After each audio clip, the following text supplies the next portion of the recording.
Hello, everyone. Good afternoon. We're Team M.E.L.T from Patrik Schumacher Studio, and I'm Yuhang. I'm Yuanming. I'm Yingxin Chen. I'm Ning. So here's why we named the M.E.L.T. It comes from four words: merge, erosion, linear, and twirl. M.E.L.T. forms a vertically interpenetrating and active urban space. It aims to integrate functions, radiant surrounding areas, soften the boundaries of the areas, connect linearly and efficiently, and guide the activity of the crowd. For the research topic of our studio, the dynamic self-organization principles of the emerging post-Fordist network societies, variation, flexible specialization, and lead working make modernism, urbanism, and modernist architecture no longer conducive to stimulating the creative energy and the productivity of multiple collaborations. We need a complex, legible urban design strategy beyond collage city that adapts to the multi-species ecology with a certain global order. This is a studio for grounding, for making, and composition in the service of achieving social functional values like urban legibility and identity to facilitate the adaptation and navigation, so that a rich diversity of urban offerings can be effectively delivered to end users. The key urban design task addressed in this studio is thus to maintain legibility in the face of complexity, from urban scale to architectural scale. This deep relationality, intensive, coherent global order we created from every scale. So in our previous work, we conducted research on various generative algorithms such as root 3 algorithms, swarm behavior, and slime move algorithms. We attempted to use these algorithms to create patterns for different urban systems. After obtaining some simulation results, we applied them to different branches of a linear city prototype. Each branch employed a different algorithm generation logic, gradually combining them to observe the diverse urban space formed through their overlay. Based on the above algorithm research, we found that the order formed by these algorithms are relatively singular and sometimes unable to adapt to complex sites. Moreover, when overlaid, they fail to create a clear and strong global order, lacking the complex differentiation and relationality required for a city. So therefore, we continued our research for something new that could achieve these goals. And we found this element in the simulations of a twirl. This image of twirl can have a strong directionality for the flow, and multiple centers can interacting with each other. After several parametric simulation tests, we are able to control the crease hardness, affected range, affected strength, and mutual interference to better control our generated urban fabric. So the first session, we start from our urban scale. Firstly, we narrow down to the center part of London, where the density of population is high, and observe population gaps in between. After a further look into the function, we found out that they are mostly bigger areas of parks, business districts, administrative areas, and also low construction areas with warehouses and factories. And here is where our site locates, which also belong a part of London Docks regeneration plans. As you can see, this area is mainly surrounded by residential area across and commercial area on the west, with several under construction area along the riverside. From public transportation and road network accessibility analysis, you can see the linear gap along the riverside, which is surrounded by commercial and entertainment, also residential hotspots. Here is where we introduce our Y-shaped branching form to stitch both shores. So we choose two hotspots from the North Shore and add one on the junction of our branching form, and also a swirl center of the River Thames to perform twirl simulation. The outcome surface is trimmed by the side contour and then being ripped out with structure lines that is connected with the existing network. Then we use Marching Cube's algorithm, a volumized method based on isosurface, and generate the master plan volume. With building massing, we interfered with the height with ripple and point interference. And we optimized the building massing contour with a gradient from bell curve to parabolic curve, which has a better harmonious to the soft master plan form. More specifically, when we zoom into the junctional area, we introduce an augmented twirl curve to carve out the building massing, thus resulting a stronger center and orientation for the junction. We split the master plan based on its morphological feature and assigned them with a dominating usage with mixed function. The color grid showed a gradient from active to quiet atmosphere, transition from west to east. We evaluate the height and observe a range from 10 meters to 270 meters, as well as the massing short axis depth range from 50 meters to 73.6 meters. These are also an evaluation to see whether the assigned function is suitable for the specific massing. After generating the twirl scheme and the building volume, we proposed the second ground concept. The ground floor is at the same level as the surrounding site, which we call the original ground. It can be connected directly to the surroundings. And the surface formed by twirl and marching cubes is second ground. It is dominated by the slow-moving and the landscape system. In this way, at another altitude, it will expand the urban space vertically. First city on the bottom and later city on the top. To separate pedestrians and vehicles, we have developed an efficient traffic system. We put all carriageways on the ground floor, and the second ground on the twirl scheme is all slow-moving, both for cyclists and pedestrians. We identified important road nodes and stations based on surrounding carriageways. The connected them using twirl tendency to form our vehicle system. We need to connect to north and south banks without disrupting the tranquil water of the Thames. So we put the vehicle system across the river underwater. Similarly, the vehicle system within each block is placed on the ground to preserve the ground level landscape where tunnel entrances are provided. The pedestrian system aims to guide the flow of people into our site, bringing vitality to our area. We analyzed the main sources of pedestrian flow in the surrounding area as the O2, Royal Dock, Exhibition Center, City Airport, and South Greenwich and the New Carlton. The twirl-controlled pedestrian system directs people into the site spontaneously, gradually spreading to the junction area. It can lead people through different blocks and experience unique characteristics. The vehicle system is located underneath the second ground, but there are still lighthouse water system and a ground park to provide a beautiful environment. On the other hand, the pedestrian system occupies most of open space, drawing precious sunlight in rainy London.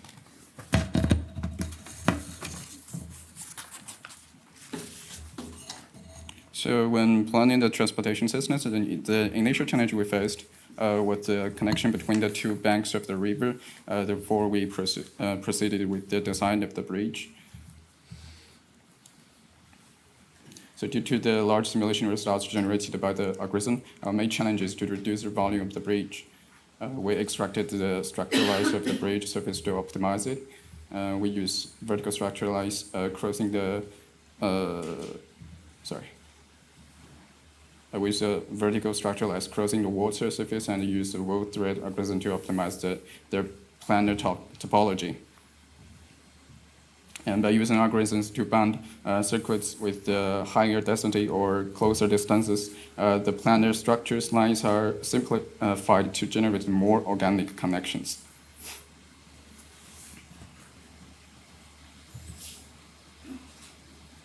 And this is final calculation result forming a huge junction in the middle of the river while ensuring that the end of the path follow our global form. Therefore, we use result generated by the algorithm just now to trim the true surface and connect the end of the bridge with it. At the same time, we also hope to introduce the concept of gust switch in the translation from land to water as the figure ground changes with distance. In the generated voids on the water surface, we add some solid to distinguish them from the voids on land, forming a switch between the figure ground relationship. After the plan form was reduced, we constructed a physical prototype to simulate the vertical relationship between pedestrian bridges. We used panel wires to simulate the bridge deck, changing the height and the position of the support to create changes in the bridge deck. Just like this, we can simulate different bridge body connection results with both single and multiple junctions. Based on the simulation results, we have started to depend the design of the certain part of the bridge. So you can say that the bridge is divided into two levels as a whole. Based on the distance of different levels, we can divide it into expressways and leisure roads. We connect the paths on the same layer to create a relatively special space. According to their hierarchical positioning, they can be divided into three functional spaces: leisure, play, and gathering. Afterwards, we added railings and landscape details to the bridge body. The design of solid islands can be divided into main trunk and leaf-shaped platforms. We can place these leaves under the bridge body to support it, while also serving as an interface between the bridge and the island, allowing pedestrians to enter. So we can distinguish them into different functions, ranging from the largest gallery and the restaurants to the smallest cafe and simple landscape platform. These islands establish small-scale destinations on the times, providing new perspectives and experiences. So here's a fly-through animation of our bridges and islands.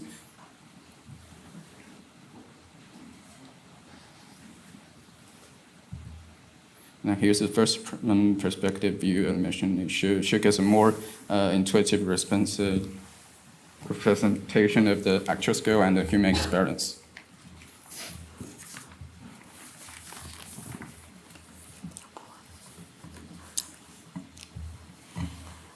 After the transport system, we focus on the landscape. The soft surface formed by twirl is our study object. Tensile structure is sleek and lightweight design allow for creative and unique shapes that can enhance the overall aesthetic of space. In addition, tensile structure can achieve large clear span without the need for internal support columns. This open and column-free space is ideal for creating large gathering area or venue with unobstructed views. So the morphology formed by the tensile structure is well suited for our softer skin. We studied some topologies of the twirl skin deformations and looked for the morphologies of the tensile structure through physical modeling. Different methods of tensioning have unique characteristics to suit specific functions, such as parks, covered buildings, skylights, roof, and sunken plaza. A piece of twirl skin of the north bank was chosen to study the space created by the tension structure. The height value of the loop and the boundary were controlled to simulate its richness. This allows us to evaluate the scenarios that apply to different space types. The sword form can be used as a rooftop garden, integrating the building with nature. Pulling the loop upward and can create retail podiums or lighthouses, making urban space more attractive. The sunken plaza can use a pull-down type, adding the loop creates tiered setback for retail use. Pulling the loop down to the ground can be used as a support structure, and some umbrella-shaped columns support the massive second ground. Pulling up and sloping together can be used as an additional variant of light skylights. In addition, pulling down and sloping can bring in more natural light to the ground floor. This is the overall landscape system, which includes group parks, street parks, roof parks, and ruin parks. Cluster landscapes providing living gardens for residential functions, and street parks serve linear shopping street, and large stadium are topped with roof gardens.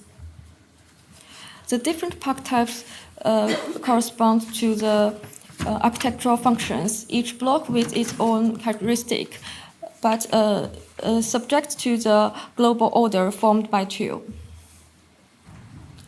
As people moving through the city, parks serve diverse population with different needs. Next session, we zoom into our architectural scale to seek a deep rationality and enhance the global order. So we simplify the function into 4 categories and divide the zones on the elevation as a whole, forming a mixed use for a single building with a holistic tendency at the same time. So to imply functions by its appearance, we distinguish facade language for office, residential, art and cultural, as well as retail. First, we would like to introduce the area with most complexity emergent, the junctional area block 2 and its eastern extension with smooth height and atmosphere transition of block 3 and 4. So for the retail facade beneath the twirl skin podium in junction area, we use diagrid with scale and depth difference.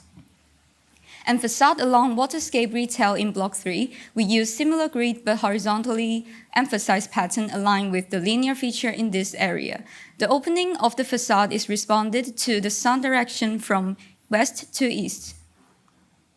Above the skin, for the junctional buildings, we color-coded them in 2 ways. The left side is what we use to distinguish different facade sites for different facade modules, which aligned with the twirl trend, and the sun direction affects the depth and width of each facade elements.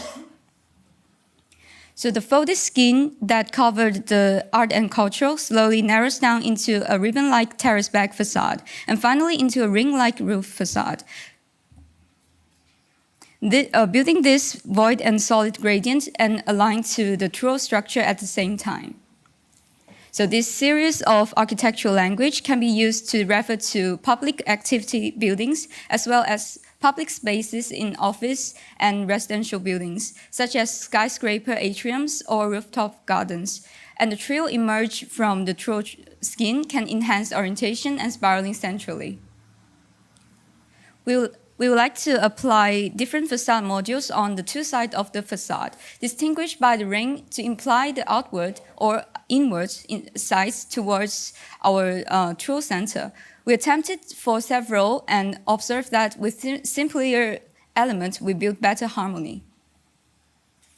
Thus, we choose model B and C for early apply. However, we observe that there's a lack of dramatic distinguishment between the 2 modules and the functional implement. So after few optimization iterations of 2 modules, we came up with the latest attempts for them both. For module B, the mainly horizontal element facade, we tried to blend concave and convex balconies to distinguish purely residential and leafwork co-function.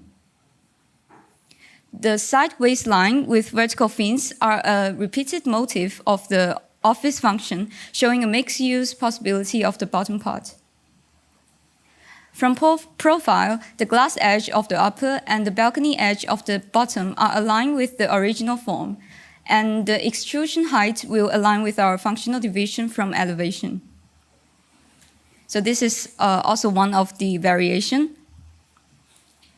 And for the mainly vertical module C, we tried layered fins to align with the contour, and where the layer ends can result a curvature, emphasizing the vertical functional mix among the building swarms. And where the horizontal element encounters, there implies a hotel section for the use. Again, the side balconies are repeated motif of the opposite, and the fins make the facade more solid based on the depth when observed among different angles. And the numbers and depths of the fins can parametrically related to the sun direction. When we apply the 2 above-mentioned modules in a swarm, We pick out a time sample of roughly hottest time of the longest daylight hours date in London and evaluate the shadow with the angle of each side of the facade. The number shows the order of depths of extrusion compared among the trunk. And the order of the opposite facade will flip entirely. Thus, the depth of the facade elements is observed differently when viewing from different angles, thus enhance the orientation based on the sun direction. And because we use different facade modules on different sides, it can be read as a hint for twirling inwards or outwards the center as well. Here is a section demonstrating interface of every layer. From above the skin, pedestrian can access to the podium beneath via sunken plaza or aperture-like entrance vertically downwards, while podiums are connected with bridge and build an individual connection themselves, and the vehicle paths are below the second layer ground surface on the actual ground level. For Art and Cultural Center, it's gradually transferred into a stretched out and lowered gesture. We would like to connect the slender massing group by group to enhance the trend of the flow and build a gradient from the bank to the riverside of art and cultural to retail functions. With a folding skin-only facade to this terrace back language, building an atmosphere from quiet bankside cultural use only to active riverside retail. This is a section demonstrating the interior use of these soft volumes. We wish they elegantly grow from the ground, aligned with their art and performance use function. And this is an interior showing the foyer and also the auditorium.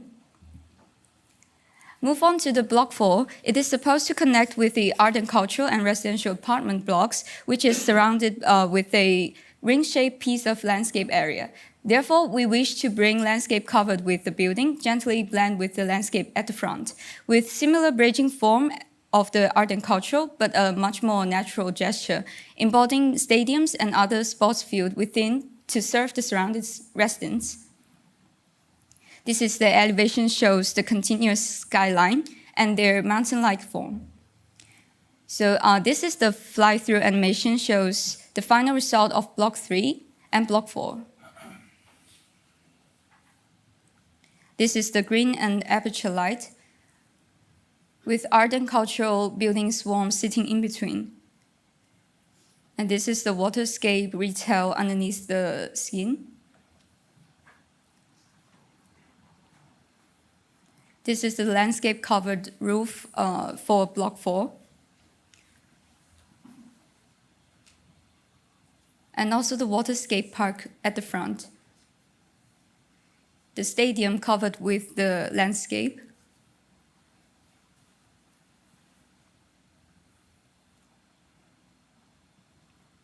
And the light strips within the landscape.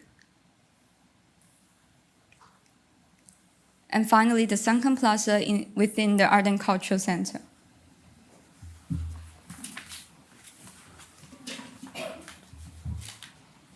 So next is our block 1 part. The main functions here are commercial, residential, and the public space. For block 1, we use the bridge language to emphasize the global form based on function, height, and distance. For the low-rise building of block 1, the main function is commercial block. We start from the base shape that we generated before and try to bridge them. Here we want to make the transition from public space to private space. For example, from retail space to office space, we use the diamond shape pattern that we used before and change the size of the window to make the gradient. Here is a perspective view of it. And for the high-rise building of block 1, we use the same bridge language and use horizontal curve to split the shape to create different functions. For the entertainment area, we create a multi-height of space and change the shape of the building facade. And for the residential area, we use the language of a balcony inward and outward to define it. Here is the elevation. So for the last 3 tower, we use a vertical curve to split hotel and apartment space. From left side to right side, it generally change from building sunshade to window welfare and large window to smaller windows. It will let the building from void to solid. And the apartment units change according to southwest sunlight. Here is the elevation. Yeah, here is the overall of block 1, and you can see building facade from void to solid easily. And for block 5, the main functions is apartment, and it still follows the balcony inward and outward language. Here is the perspective view. Next is our South Shore. The main functions here are office, residential, entertainment, and entertainment space. We classify block 6 in 4 methods. Office and apartment are distinguished by their distance to the riverbank, and then we remove blocks that are too small and turn the low volume into a landscape surface, finally define the function by its shape. As for the facade of the building surface is generally raised by the distance from the riverbank, and the building height is generally raised from west to east. Finally, the transformation of the apartment and office is completed by the change of the distance of balcony from large to small to no balcony. Yes, here is the perspective view of block 6. And for block 7, the main functions is apartment, and its shape of the floor change depending on the height, and its balcony railing is a waving shape to change the intensity of sunlight. Here is the overall view of South Shore, and this is block 7. And this is block 6.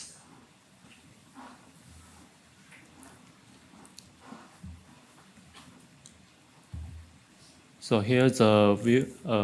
This is the first-person view from south to north. We code the light strip based on active to quiet atmosphere.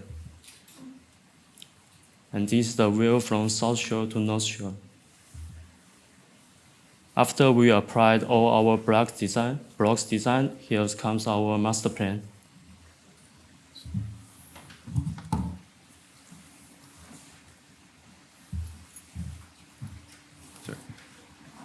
Let me introduce our physical models here. So first, this series model is just simulation results from our initial attempts using the algorithm, matching cubes algorithm and twirl algorithms. And this is the scale master plans of our site. And this is our twirl scheme prototype that we use tensor structures to simulate different situations when you change the height of the border. And this is a prototype of our bridges with the piano wires to simulate different situations that emerges in the middle of the Thames River. And this is our section models to show the different interfaces between different layers. And this is a prototype of our bridge deck and also the islands. This series of modules shows architectural language translations from the ring to rainbow to skiing. And this is our attempt on the facade researches. You can see that gradually changes in the each modules. And finally, this is our this is the very beginning one. We're using matching cubes to generate this kind of patterns. Yes, thank you.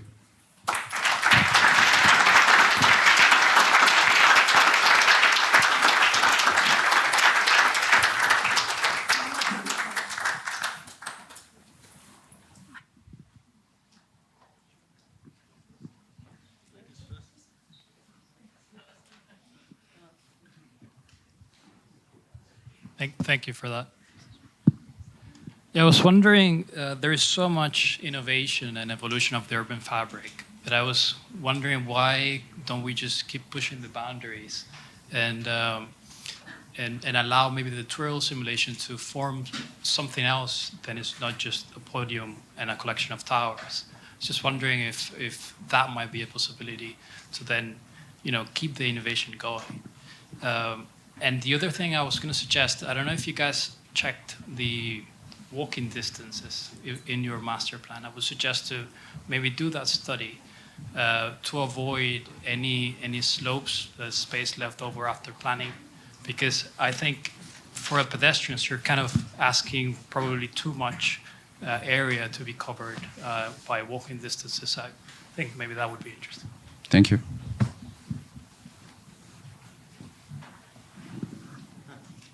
Should I go?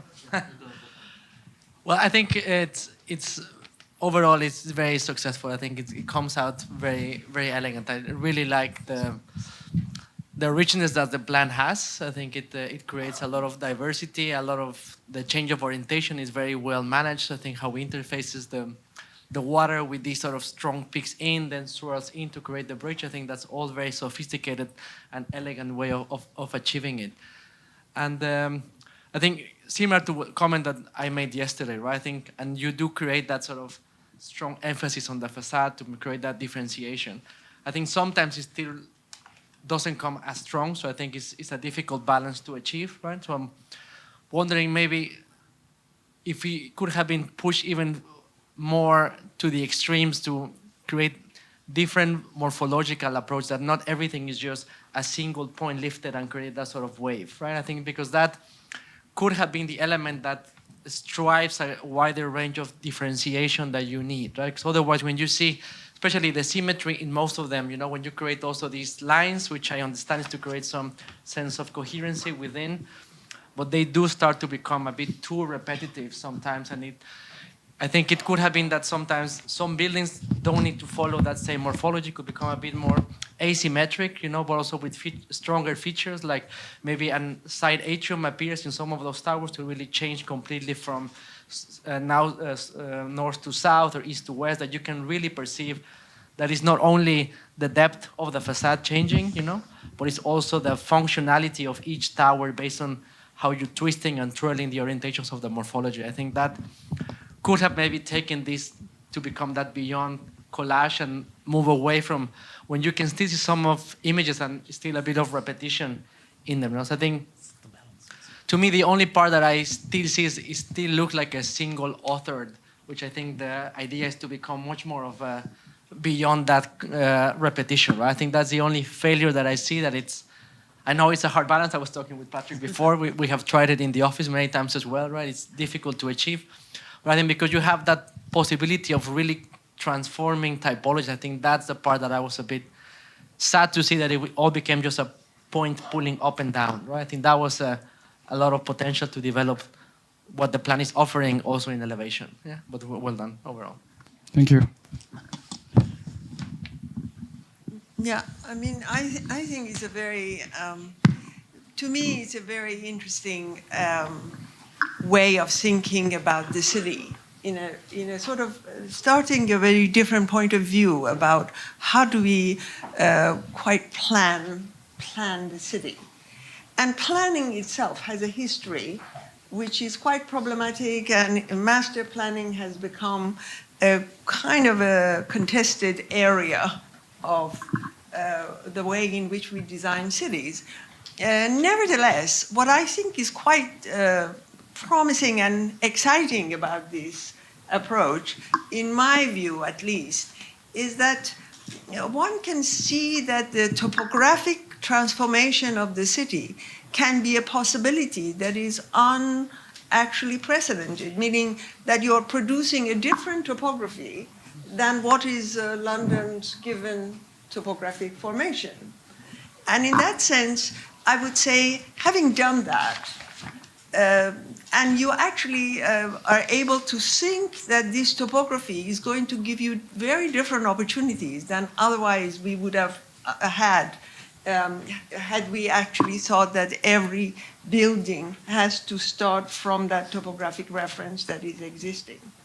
Now, once you do that, then the question, I think the next question, I agree, is a way in which you allow for difference, because planning has to recognize that things happen in different stages in time and different authors and different potential uses, etc.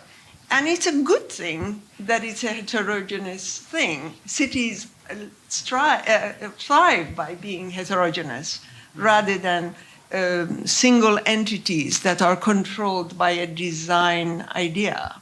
No matter how sophisticated, and I really think you are quite sophisticated in your design qualities, but it is still, I agree, it is a singular entity. So no matter that the ownership might be different, etc. I mean, London is a very interesting history has of this, let's say, unity of the system of squares or unity of the system of the way in which it's owned by, let's say, areas, etc. But nevertheless, within that, there is a way in which things happen in time and difference occurs and edges of otherness comes into challenging this absolute unity. And so that's probably in terms of urbanistic strategy, that's where I find you need to maybe think a little bit more in difference rather than total control. That it is not a singular thing. But I actually think that the way in which you have thought about your layers of the landscape and layers of infrastructure, layers of even like, I like the idea of the islands as things that become different morphologies of producing buildings, is a kind of interesting provocation. Perhaps, yes, I would say, just in the same way, I would recognize that you would actually ask to think about accentuating different parameters and relenting on your geometries to produce difference and challenge your assumed aesthetic, in fact, primarily. Yeah. Thank you. Thanks for the presentation. I think it was very comprehensive how you talked us through the whole master plan, which areas they have. My concern would be that you spend a lot of time explaining us each area, but then how you arrived very quickly to your layout. If you really do these master plans, you will learn it takes actually you need to do it a couple of times. For instance, on the top, the pattern becomes very long, so the buildings suddenly are like 300-400 meters long. So it needs a couple of iterations to come to the final result. I quite liked also these studies. I thought that there's a grid and then they have clear centers, and in between the grid dissolves, could be water bodies. I think with selecting the site, you added another challenge of the water, which is not easy to solve. So I feel like you got a lot of very bespoke areas, and here there is certain calmness, which you just the architecture or water features can just blend out. But overall, I really like it. Thank you. Can I just add what Anna was just saying? Congratulations, you presented a lot of work to us today.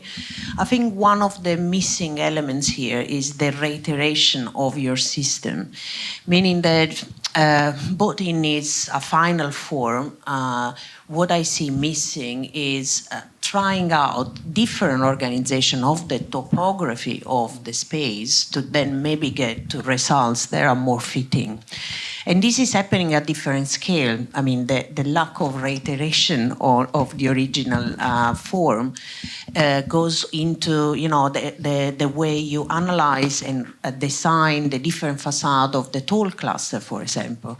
So whereas we can read a very clear intention of organizing vertical, horizontal according to a program or sun analysis, it feels like the initial form was stuck into that and there was no attempt to, modify or adapt your own, secondary level of design into what was the original shape. This kind of, this lack lack of, rethinking about your own system at the beginning is also very much seen in the way you stitch to the existing part of the city on both sides of the bank. So how this new city is also represented every time is kind of the rest is all black and we get the white part in the foreground. The stitching element to the existing city, it could have been brought forward a little bit more strongly, because it would have made your project not just an alien new way of doing a master plan or a city, but something that can, inform and go just further into the rest of the areas that you are approaching, including the Thames. Thanks so much. I have these little tasters throughout the day, which is wonderful. There's a tremendous amount of work here, and I think there's potential, and we keep on coming back to this question of difference, and I'm wondering what has surprised you in the process, because I think when you start with the algorithm, it offers a level of difference, compression of form, an erosion of the framework behind it, that somehow gets neutralized in the project itself. So as much as you have within this image in particular, you have tremendous compression that's happening in these spaces, really unusual spaces where you have folds, where there's water coming in between, where you're not particularly strong on the particular program. And yet when we look at the fly-throughs and then images like this, there's a uniformity of space. So it almost feels like where you have opportunities for difference or differentiation or taking the kind of topography to a greater extreme, you seem to have taken an option to calm it down, to unify it, to spread things out. And I'm wondering if that was a choice or whether that just made some of the design options a little bit easier. Because some of the opportunities to create something really unusual and surprising feel like they've been edited. Can I say something? Yes. Well, I think in terms of the ambitions of the studio, it seems it's not working. Is it now? I want to distinguish between uniformity and unity. And the whole point is to maintain unity across quite large degrees of differentiation and qualitative and scalar differences. And I think somehow it's quite interesting to me that because that difficult unity has been achieved, you sense it and describe it as uniformity, which is absolutely, in my view, not. So it's a very hard work. And I mean, there's still elements where you say it still has unresolved juxtapositions and differentiations or collage capacity. Yes, you can push it further and have further more ontologies at play and bring them in. But also, even on the original plan, I think in terms of a rhythm of density, of porosity, of stretch, of etc. There's a lot of variation in the pattern itself. But of course, it's a system which is differentiated. But then, when it comes to the buildings with another system, of course, they fit in. They also have directionality, but there's something of course radically different from the surface condition. And then I think even in the buildings, there's quite a few different typologies. So yes, I think you could say it errs on the side of homogeneity still, but I would say we tried a number of things. I've done many of these attempts, by the way, over the years, and oftentimes it collapses into collage and disaggregation, and there's no sense of identity and unity, and that's where you could start.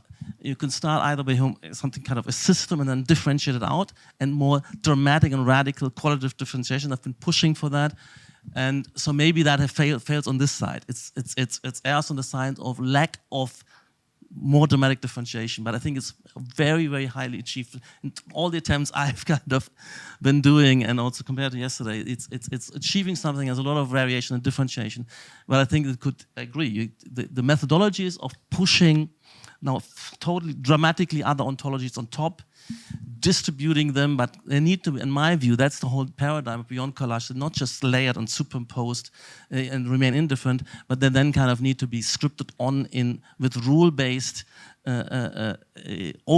rule-based integration and weaving in, and the differentiation of that totally different ontology is feeding off the underlay. To some extent, it's there, and so that I think to memorize it, don't confuse unity with uniformity.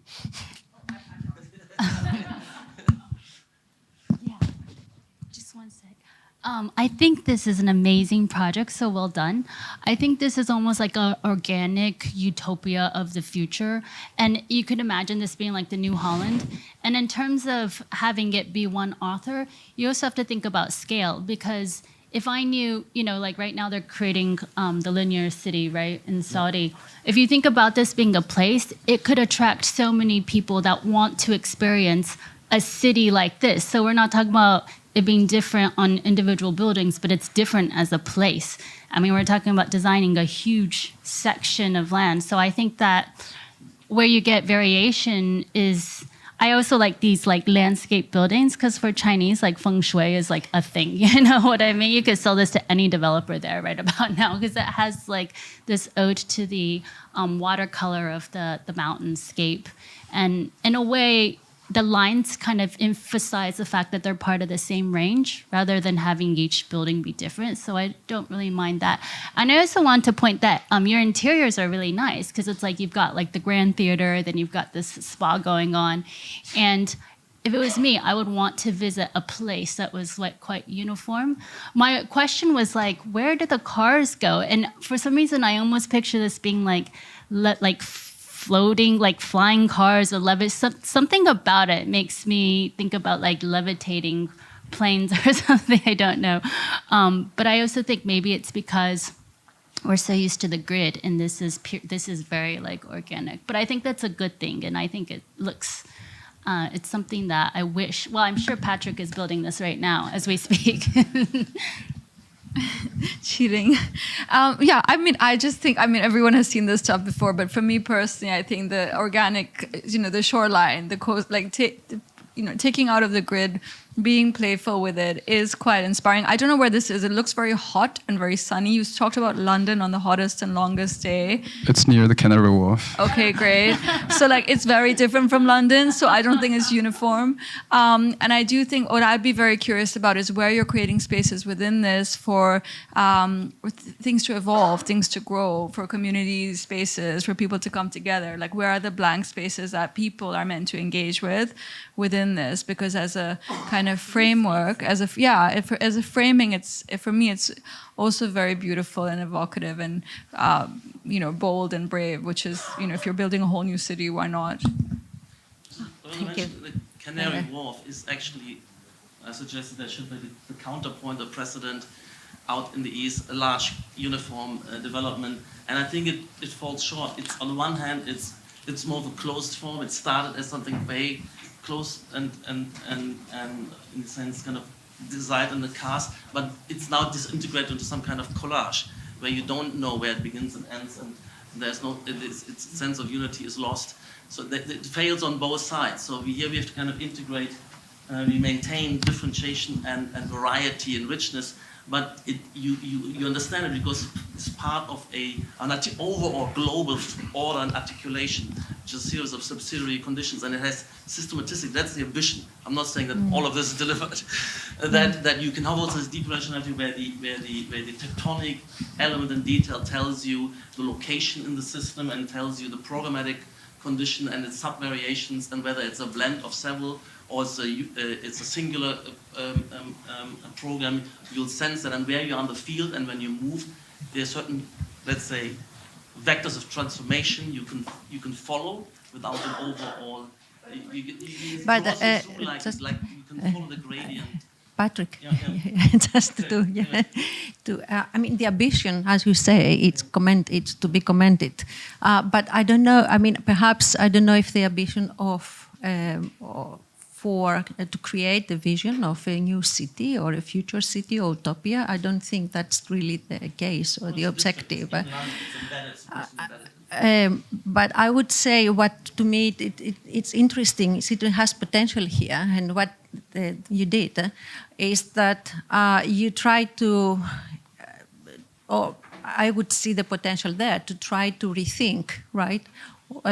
the idea of the planning in different terms.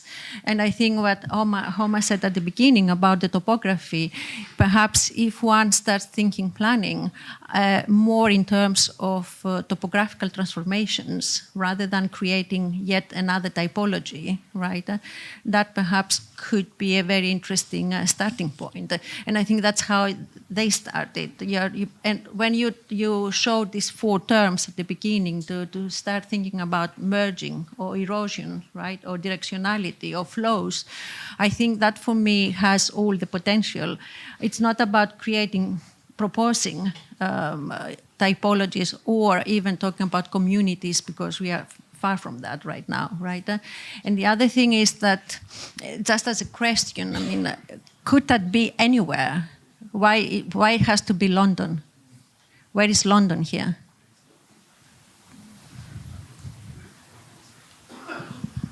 Well, it could be one of the major metropolises, but of course it's site-specific in a very strong sense. In what sense? Well, the way it picks up the sites, the way it works, it configures a disfigured escape and generates a global order, but of course highly specific to the land it claims and the way it makes a connection. Right, that's why I said the way it works with land, with topography, with water, with flows. Either these are material flows or formal flows or light or winds. I understand that, but it could be anywhere, yes. It's one of many devices you can unify a district.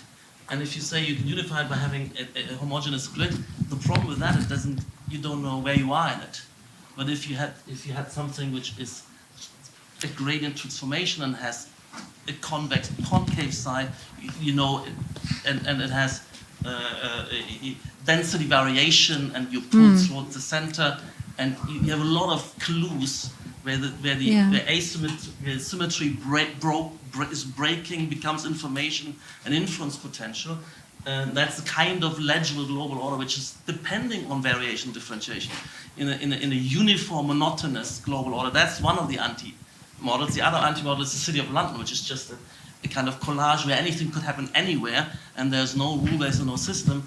This is very much looks like a one-hand thing, but my vision of this is much more multi-order in the sense if you had somebody start something, makes this one arc and one building, the spirit of a unit of a discipline which wants to build continuities and build district identities, they could come up with 25 authors generating something like this, maybe slightly more diversity, but that's the actual vision.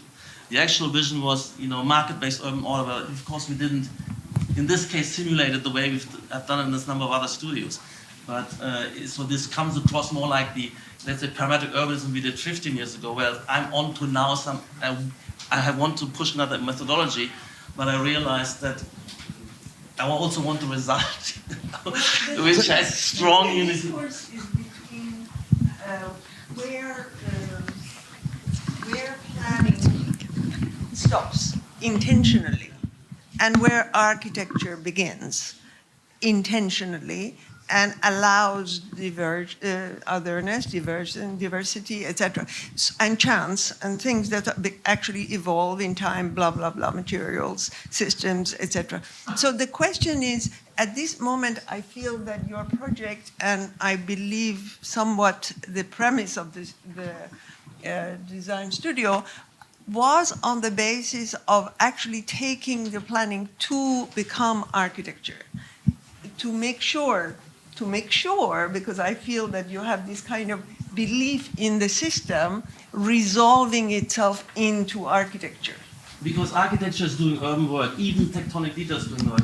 So my model for this is the medieval city, which goes through a series of constraints and rules and limitations, and the anti-model is what I call collage, let's say, garbage-filled urbanization. Because if you leave it to other architects to come in whatever they like, and you have diversity, originality, you lose. Everything becomes same. You have white noise sameness, and you have disorientation and visual chaos, and never an identity, never a sense of orientation in any frame or short, because that's the current ethos. You can call that otherness, that allows heterogeneity. Yeah, but we have that. We have that 1,000 times, and I'm not. I think that's a dysfunctional model, or let's say that's the counter model. There's a counter possibility. At the moment, the way things work, all we get is heterogeneity, unconstrained and unmitigated, and that's disorienting. And everybody's craving for identities. That's why people love historical centers, or they actually love some of these, white Tel Aviv, or the Art Deco district in Miami, or Brasilia. There are some examples of and let's say these were the last examples. And ever since we have garbage spill, and this collapse of any sense of identity and urban order everywhere in the world. I think that's what I'm rebelling against. I actually feel that one can argue, just for the sake of argument, one can argue that that difference and out of controlness is what makes life much more dynamic rather than 100% control of the identity. Identity is very dangerous, actually. If you ask me, identity is our problem. We have wars because of identity, overstating of identity. And so cities are much more democratic often because their control of identity is much looser. I think what you're saying was progressive 40 years ago. So let's say when we celebrate the chaos of Tokyo, when Collage City was actually written, what had to be overcome was this Belmamere, or the endless Moscow suburbs of monotony and grids and so on and so forth. So, or even Brasilia. So they had to be overcome. And so these are the critiques. And then it's the celebration of difference and superposition and this chaos. But I think it also generates something dysfunctional, which we can actually see if you had popular, if you have popular vote on cityscapes. That's only one hint, but also I think we also feel, and I think there's something disempowering if you come into an urban complex which has thousands of offerings, but you don't know where you're turning, where you are, and where you've been. After three turns, you've totally lost in the system. Let's stick to the question of identity, because actually when you say this identity is able to produce a positive reading of what is identifiable, it by definition excludes others.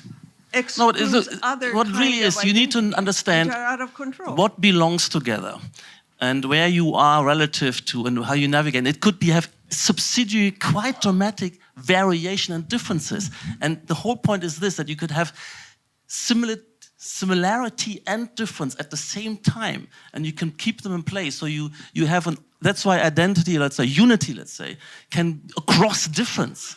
And you can hold things together across dramatically variation is still tied together and held together, but that is something we need to test, and we test it by intuitively grasping and looking. I agree that this errs on the side of over integration and over homogeneity, if you like sense.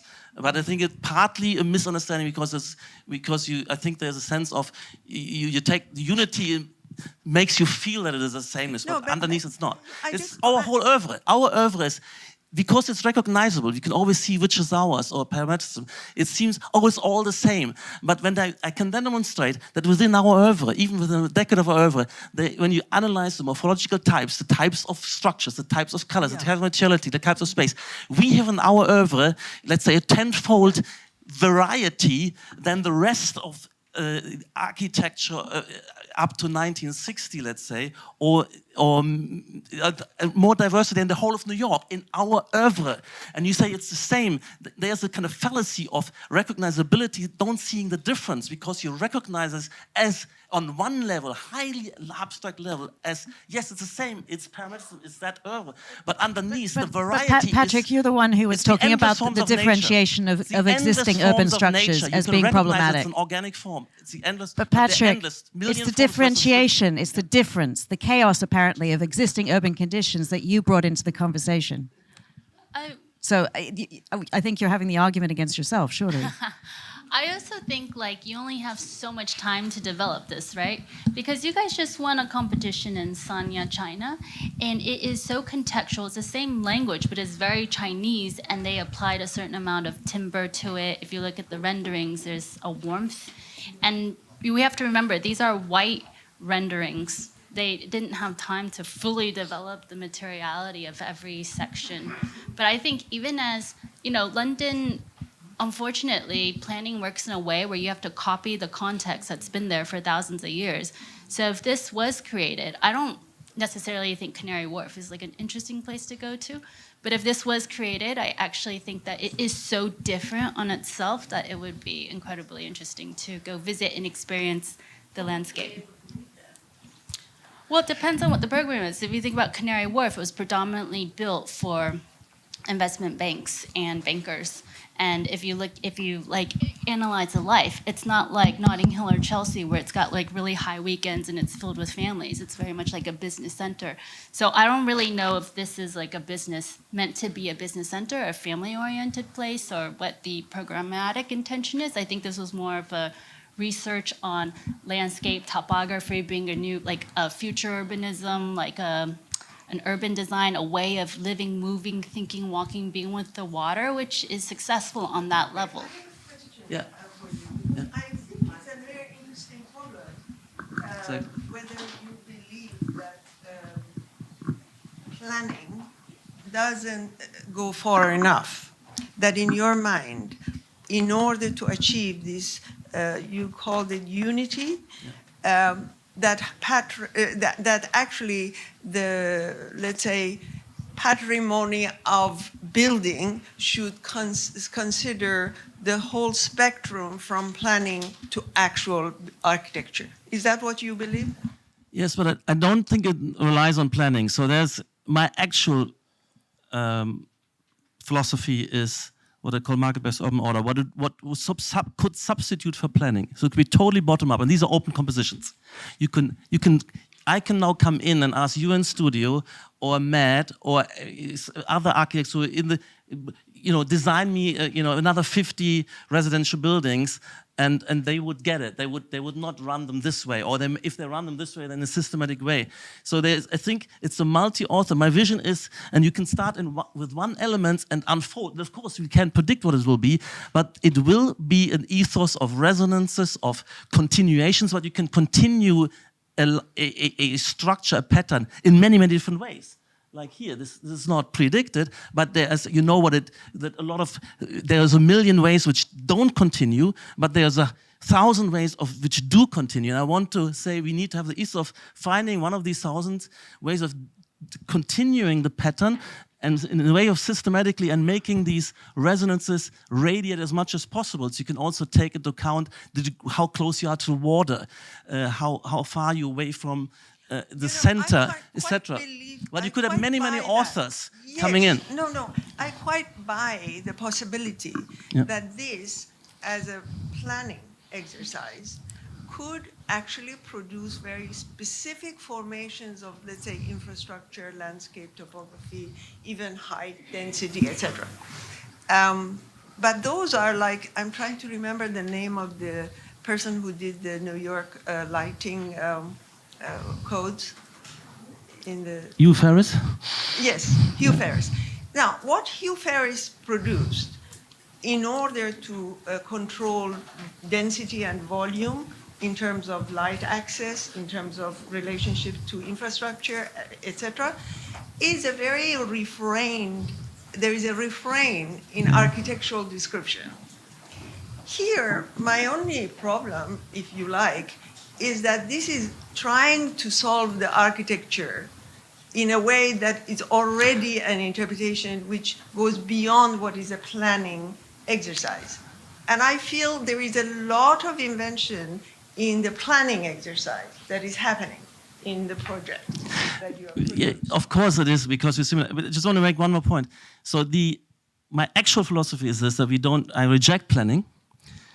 And what substitute for is, this is an incremental, open, bottom-up process, but what it would presuppose that what I call the epochal style of permanentism or tectonism is really the state of the art and a set of principles and ethos and ways of working, which is on everybody's fingertips, and we have peer pressure that we perform.